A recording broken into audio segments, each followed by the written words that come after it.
অসমৰ মানুহক কিয় এনেকে মাহেকীয়া চকু দি চাই আছে? মাহেকীয়া চকু মাহেকীয়া চকু দি চাই আছে।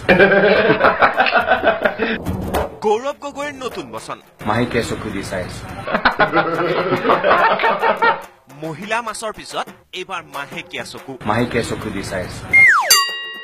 হয়, ছচিয়েল মিডিয়াত চৰ্চাৰ কেন্দ্ৰবিন্দু হৈ পৰিছে কলিয়াবৰৰ সাংসদ গৌৰৱ গগৈ। ভাল পাইছো। হয়, পুনৰ এবাৰ এটা নতুন শব্দ লৈ বিপদত পৰিছে গৌৰৱ গগৈ। মাহেকীয়া চকু। ভাল পাইছো প্ৰধানমন্ত্ৰী মোদী ডাঙৰীয়া, আপুনি আমাৰ অসমলৈ আমাৰ মুখ্যমন্ত্ৰীৰ লগত ফোনৰ লগত যোগাযোগ কৰিলে, কিন্তু তাৰ পিছত তাৰ ৰিজাল্ট কি ওলাল, আউটকাম কি?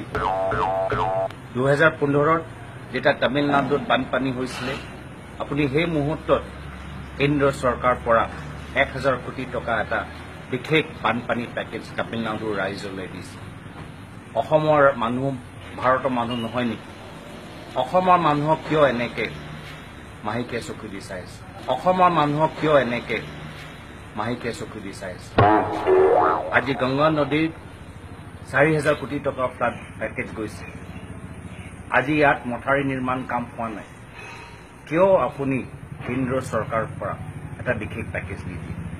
আমাৰ মাত্ৰ এটাহে আহ্বান, এই অসমৰ ৰাইজ আপোনালোকৰ ফালে চাই আছে। আপুনি 80 দিনৰ পৰিৱৰ্তনৰ সপোন দেখালে, এতিয়া সপোনৰ সময় শেষ হ'ল, কামৰ সময় আৰম্ভ।